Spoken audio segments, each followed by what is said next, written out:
Hola Paula, entraste solas primera. No sé si se escucha bien. ¿Se escucha bien? Claro, pero ¿qué voy a hablar? No tengo con quién hablar todavía. ¿Vos sos la primera? ¿Sí? Ahí entró Gustavo Rossi. Bueno, ya buenas noches, ¿qué tal, Gustavo?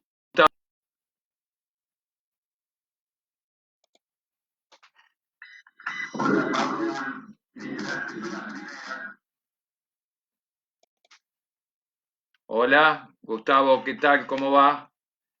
Bienvenido a esta pequeña charla que tiene que ver un poco con la historia, ¿no?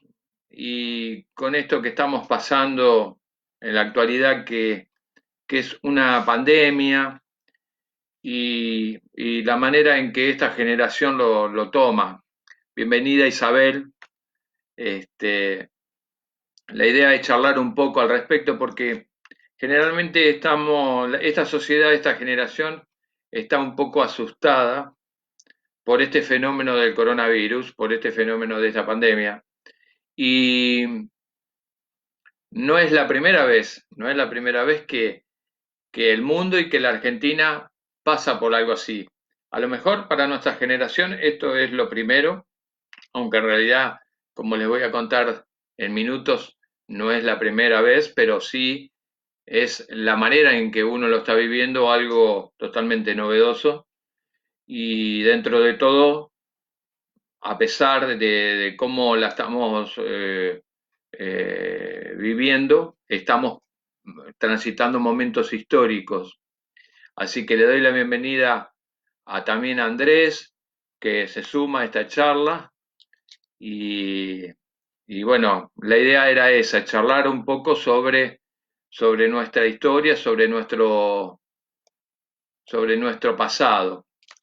En la historia, la humanidad tuvo varias pandemias. Las enfermedades existen desde que existe el ser humano y sin embargo, a medida que fue pasando, la humanidad se fue desarrollando, también se fueron desarrollando algunas pandemias.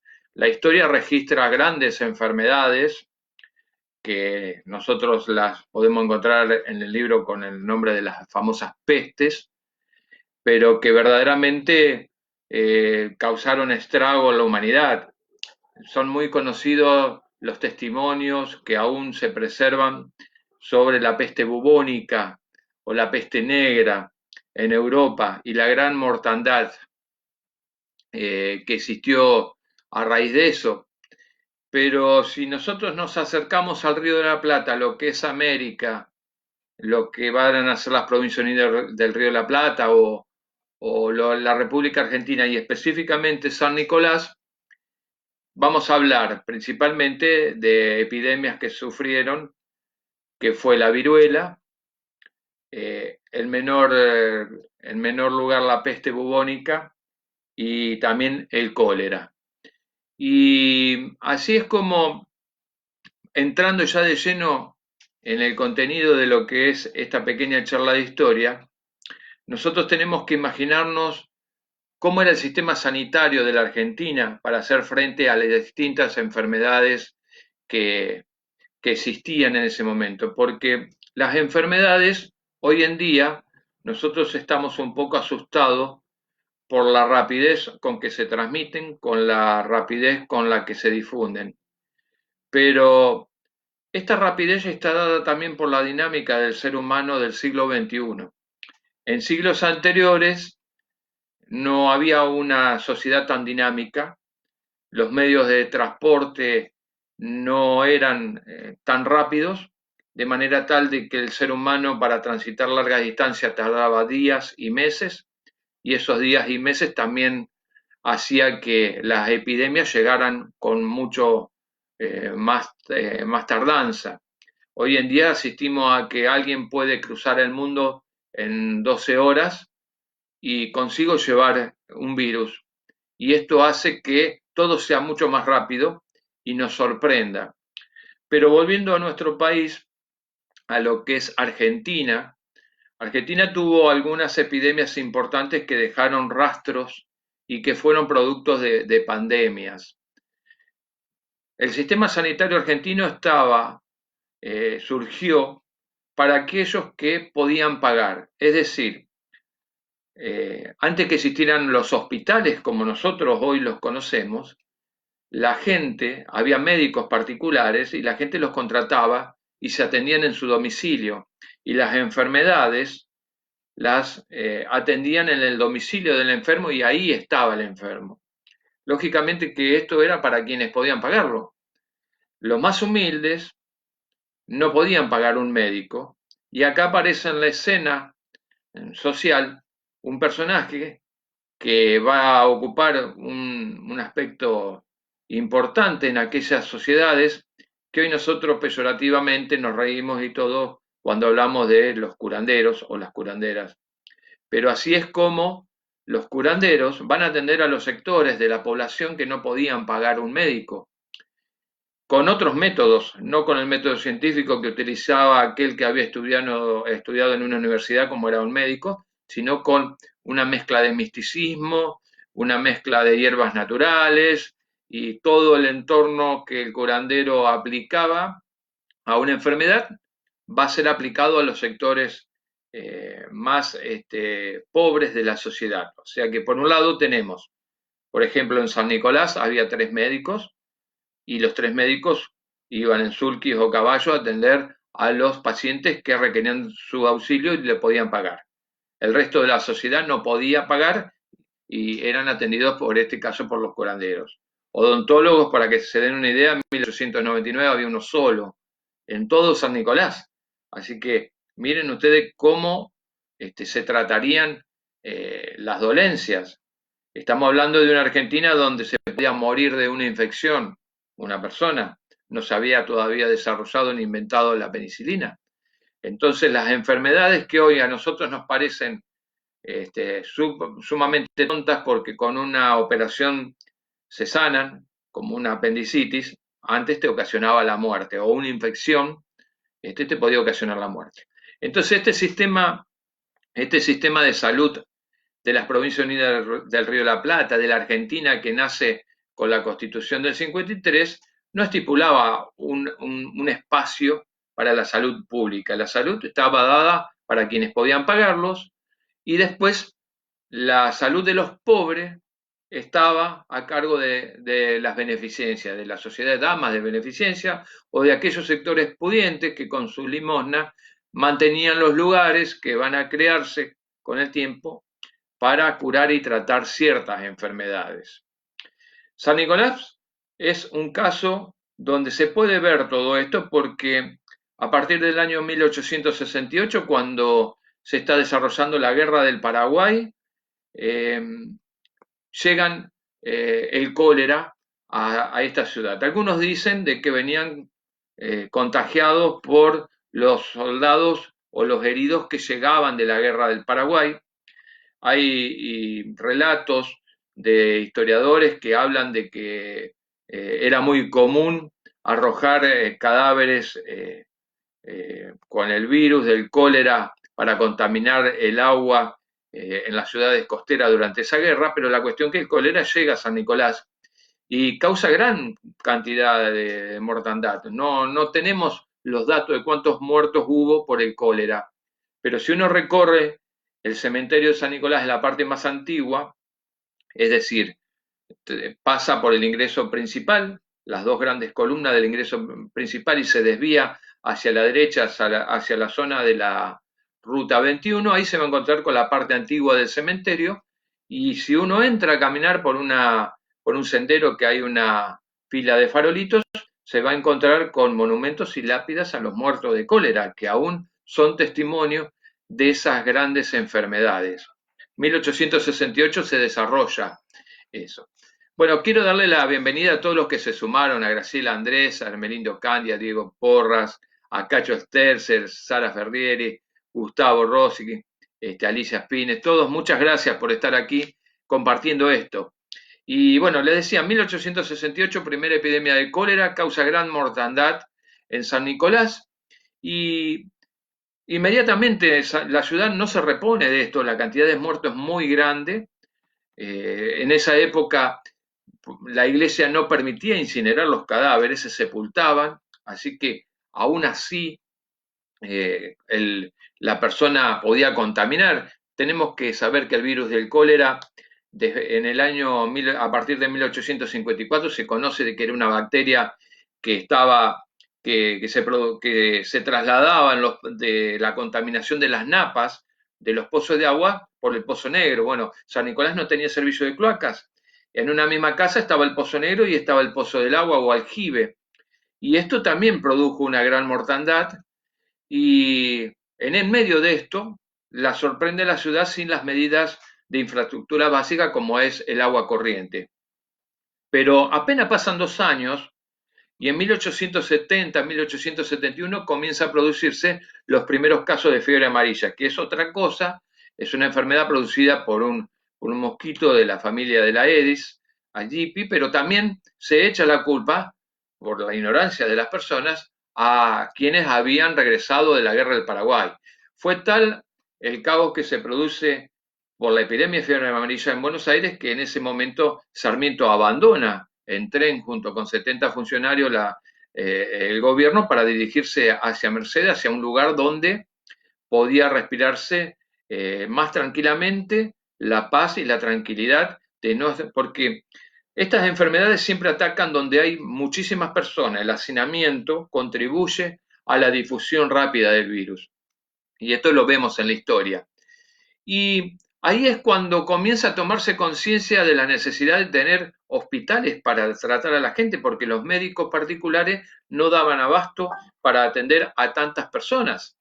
Y en el año 1874 aparece o se crea o se funda el Hospital San Felipe de San Nicolás, que Justina Acevedo de Botet, la viuda de Felipe Botet, que había sido juez de paz durante el gobierno de Juan Manuel de Rosas, es la que dona los terrenos y el dinero necesario para la construcción de este hospital. Pero no tenía un presupuesto porque no existía la salud pública. Entonces, las damas de la caridad, junto con las hermanas de la Sagrada Misericordia, son las que van a atender a los enfermos. Y, como les decía, la caridad sostenía la salud pública. Y esto dura hasta principios del siglo XX, para que se den una idea. Después que se crea el Teatro Rafael de Aguiar, el 35% de las ganancias que se obtenían en las funciones del Teatro Rafael de Aguiar eran donados al Hospital San Felipe. Por eso, estas enfermedades, estas pandemias producen transformaciones en la vida de las personas y estos produjeron cambios notorios en Argentina y particularmente en San Nicolás. 1874 tenemos el Hospital San Felipe, pero lógicamente el hospital estaba atendiendo a enfermos que tenían cuadros diagnósticos que eran muy contagiosos. En ese momento se resuelve construir un lazareto, un lugar lejos del casco urbano de San Nicolás, donde van a llevar a los enfermos con enfermedades contagiosas muy graves como la fiebre amarilla, el cólera o el sarampión o la viruela. Y ahí surge el famoso Hospital de Infecciosos Contagiosos, que está sobre calle Rivadavia, que hoy actualmente es el cuartel de bomberos y el cuartel de infantería. Surge como la necesidad de poner a los enfermos de estas graves y contagiosas enfermedades lejos del casco urbano para que el cuadro no se generalice. Pero también todavía no estaba todo librado a la caridad de las personas. Y así es como San Nicolás va aprendiendo de todo esto. Y tengan en cuenta que recién en 1887, a raíz de que se detecta de la contaminación de las napas de agua por los pozos negros, comienza a desarrollarse la red de aguas corrientes, cuyos piletones y la planta de tratamiento va a estar en la zona del Campito, actualmente en la zona del Campito, y por un factor de gravedad enviaba el agua hacia el casco urbano.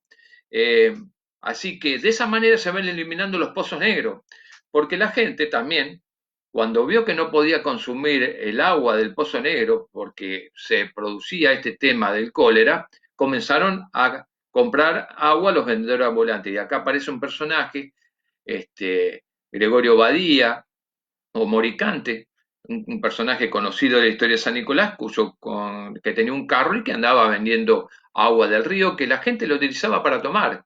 La hervían y la tomaban. Y el agua que tenían del pozo la usaban para otros menesteres. Pero todo esto, a partir de la gran cantidad de enfermedades, se va a ir eliminando. Y así es que a partir de 1887 se expande la red de agua corriente. El paso del tiempo le va dando al ser humano la capacidad de prevenir este tipo de cosas y de tener un papel distinto.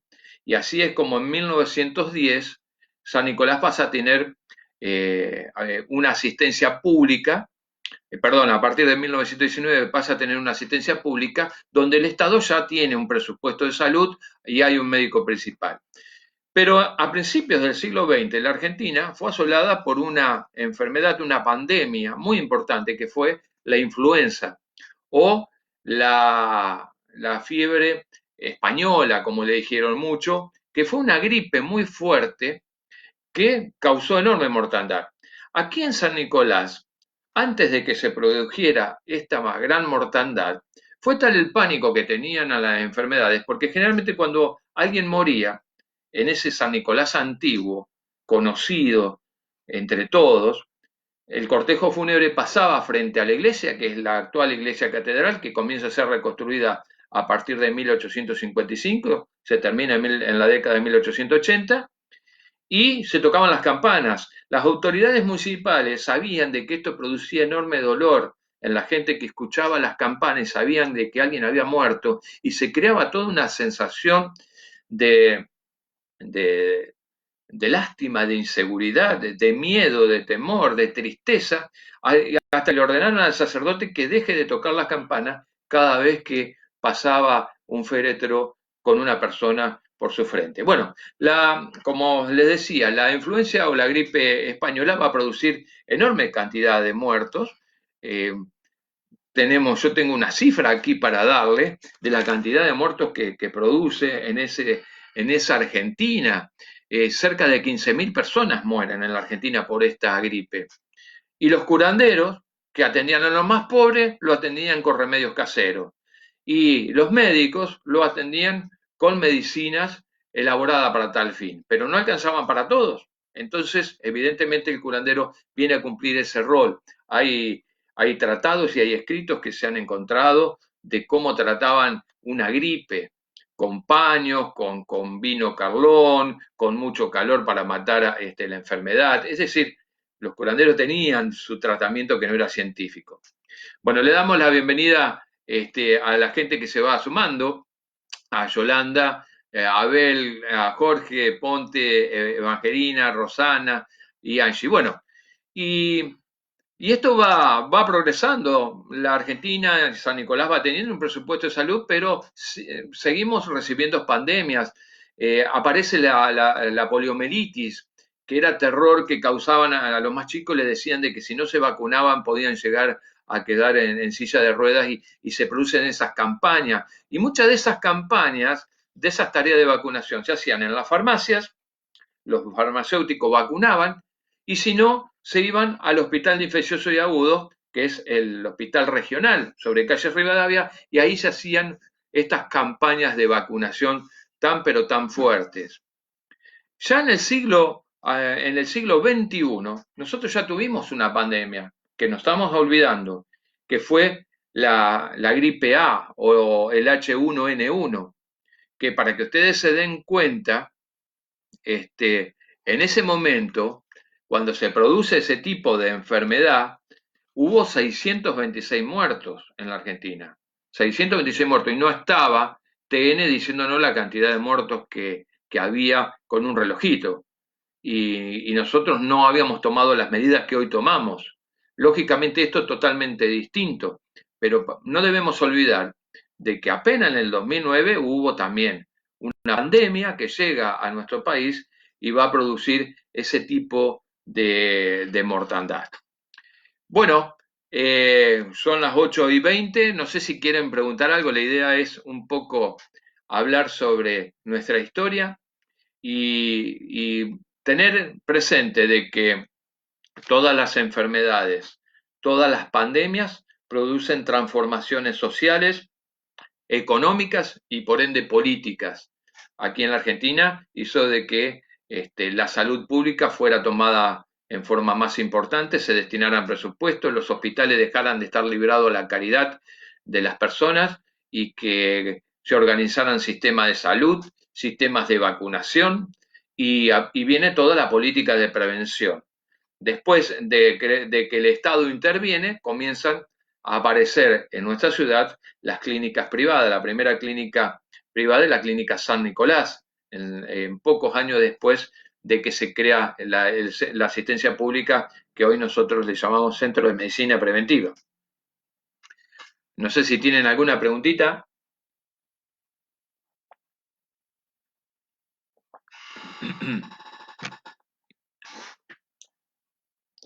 La- las enfermedades están con el ser humano. Después que se vaya el coronavirus, seguramente va a surgir otra.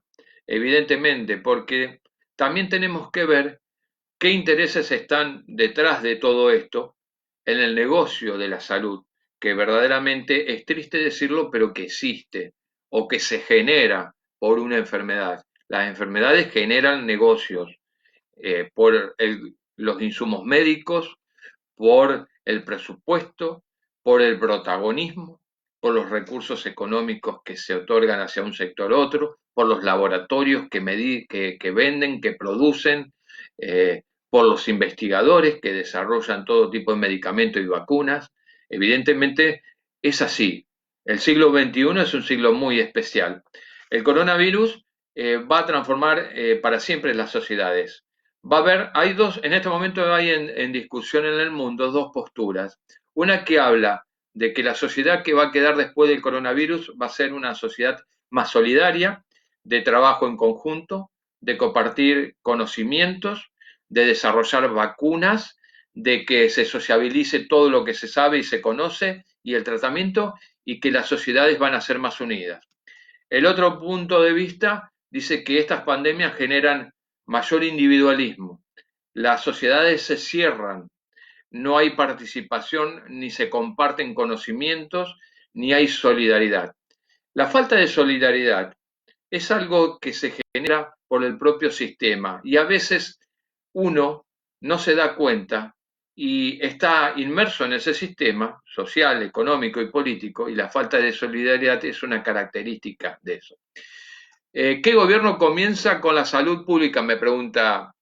Bueno, ¿sirve la medicina tradicional entonces? La medicina es dinámica, es una ciencia que avanza permanentemente. Mientras nosotros estamos hablando acá, se están produciendo cambios en la ciencia médica y esto hace de que verdaderamente lo tradicional pasa a ser antiguo y lo nuevo pasa a ser lo que reemplaza a lo tradicional. ¿Qué gobierno comienza con la salud pública? Evidentemente, hay distintas etapas. Aquí en San Nicolás podemos decir de que con el gobierno radical, a partir del año 1918, durante el periodo radical de 1916 en adelante, se inicia la intervención de la salud pública en la ciudad con atención a los sectores que menos recursos tienen. Me preguntan sobre el tema de los nacimientos, si tendría algún dato histórico de nuestra ciudad. ¿También andaban los curanderos en el siglo XIX? Sí, los curanderos estaban en el siglo XIX. Sobre nacimiento hay que ver los libros eh, catastrales que están en los libros que, no catastrales, perdón, los libros de nacimiento y de funciones que están en el Museo Cherbo, pero algunos registros hay. Y también hay registros de las defunciones. Después, curandero famoso fue Pancho Sierra, es cierto, curandero famoso. Yo estuve en el lugar donde están sepultados sus restos, donde él curaba, el famoso aljibe. Pancho Sierra fue el mentor de la Madre María. La Madre María era una señora de apellido Subiza, atención con esto, ¿eh?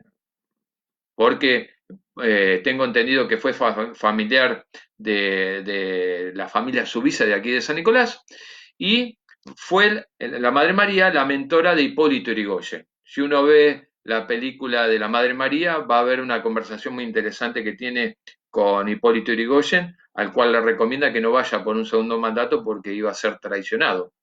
Y bueno, Pancho Sierra es el patrono o referente de los espiritistas, y hay mucha gente que cura. Y esto da lugar, ¿no es cierto?, que cura bajo la advocación de Pancho Sierra, famosos curanderos. ¿Es casualidad que haya afectado más a los países que tienen gobiernos liberales como Chile o Estados Unidos? Eh, a ver, los países más afectados son aquellos países que no tomaron medidas de cuarentena por porque alegaron cuestiones de índole económico. Estados Unidos, Brasil y Gran Bretaña, y en menor medida Chile, fueron países que eh, por cuestiones de índole económica se negaron en algún momento a tomar medidas más restrictivas de circulación y de contención. Bueno, Estados Unidos está tratando de contener el virus en Nueva York. Ya sabemos que la cantidad de muertos que tiene, que está por encima de Italia, por encima de España, pero el virus va a tener mayor cantidad de muertos donde hay mayor cantidad de personas. En Ecuador ha hecho desastre prácticamente, y lo sorprendió. Es decir, los lugares, los grandes centros urbanos son lugares de intercambio de fluidos de virus, y esto genera que se multiplique la cantidad de afectados y por ende la cantidad de fallecidos. Comenta ahí Daniel que una de las cosas positivas es que el Estado va a prestar más atención a la salud en el país y en el mundo. Eso está por verse. Ese sería un correcto aprendizaje de esta situación. Lo que se viene va a ser sociedades que verdaderamente tengan políticas de salud y que estén preparadas para desastre. Si no, estaríamos corriendo detrás de los acontecimientos. ¿Qué resultado arroja el estudio de la población encargada por Richeri para ubicarnos en en el estado que nos encontrábamos? Esto pregunta Jorge, tiene que ver cuando se instala el servicio militar obligatorio en la historia argentina. El general Riccieri es el encargado de implementar esto y realiza un estudio médico muy importante para saber en qué condiciones estaban los jóvenes, y ahí se observan cuadros de desnutrición, y por eso la dieta que se va a implementar en los cuarteles es altamente nutritiva y trata de corregir los errores de malnutrición que tenían los jóvenes que se incorporan al servicio militar obligatorio en una época en que lo hacían a los 21 años, no a los 18. Igual que el informe de Vialet Macet, que fue encargado en los primeros años del siglo XX para conocer las condiciones laborales de la Argentina. Bueno, las conclusiones de Vialet Macet son tremendas porque muestran la cantidad de horas que se trabajaban, las condiciones infrahumanas en que estaban sometidos, cuánto se ganaba, y la falta de medidas de seguridad de los trabajadores. Era una etapa de la historia argentina donde no había todavía ni legislación ni quien se preocupara realmente por los pobres o por quienes no pudieran pagar la salud. Esa es la realidad. Después la sociedad va progresando y ahí sí aparece el Estado mínimamente interviniendo para corregir esto, hasta que después ya cambia el paradigma, cambia la economía, y el Estado interviene muchísimo más en muchos aspectos más allá de la salud. Buenas noches, Ricardo. ¿A qué cantidad de personas afectará este virus? Bueno, esto no lo sabe nadie, no lo sabe nadie. Lo que sí se va a seguir expandiendo, lógicamente. Hay que prestar atención a la cantidad de infectados, no a la cantidad de muertos, sino a la cantidad de infectados, que nos va marcando el crecimiento o la disminución de infectados y de la manera en que circula el virus. Volviendo a San Nicolás, ¿habría que descentralizar Nación y Mitre? Bueno, no sé, esto es algo una cuestión de tipo político, de decisión de tipo político. Estamos a pocos días de la polémica fundación de San Nicolás. Bueno, yo siempre dije que San Nicolás nunca fue fundada ni organizada, y el año pasado el doctor Ricardo Severri presentó su historia de San Nicolás de los Arroyos en 2 tomos, donde ratifica que San Nicolás no fue fundada por Rafael de Aguiar. O sea que yo tan loco cuando publiqué mi libro San Nicolás sin fundación en el 2014, tan equivocado y tan loco no estaba. Porque la verdad, los historiadores no podemos afirmar algo que no se puede comprobar. Si no, entraríamos a contar cuentos, chistes y mitos y leyendas, y la historia se iría por otro lado. Bueno, no sé si quieren algo más para preguntar. La idea era compartir esto.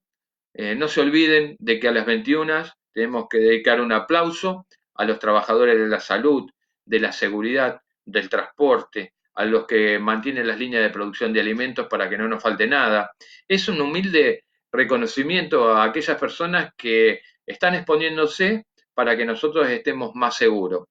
Y hablando de estar más seguro, el cuidado está en cada uno. Hay mucha gente acá en la Argentina que está mirando qué hace el otro. Está preocupado más por qué hace el otro, si va con barbijo o no tiene barbijo, si lo controlan o no, que por las medidas que toma uno. Nosotros tenemos que mirar hacia adentro y ver qué medidas podemos tomar para evitar este contagio. Me preguntan, ¿nos hace inmune a los que no nos contagiamos? Eso todavía no lo ha resuelto la ciencia. Algunos estudios dicen que no, que la persona que se contagió una vez puede ser contagiada nuevamente, pero eso está todo en estudio por los científicos en la actualidad. Ricardo, tu criterio, ¿cuánto puede tardar en comenzar a pegar la vuelta a la situación actual del país? En cuanto a lo del coronavirus, yo creo que en un par de meses. Esto es un ciclo, todavía no pasamos el invierno, no comenzamos el invierno.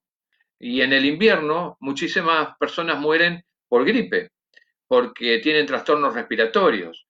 Entonces esperemos que estas enfermedades que se desarrollan durante el invierno no causen mayor mortandad que lo que usualmente se produce todos los años como consecuencia de la gripe. Laura me dice gracias, es sumamente interesante. Gracias a vos, Laura, por estar aquí. Gracias, Natalia. Gracias, Jorge. Gracias, Diego. Y quédate en casa, tomemos medidas, cuidémonos y quizás la semana que viene volvamos a encontrarnos con otra charla de historia. Muchas gracias y que Dios los bendiga a todos.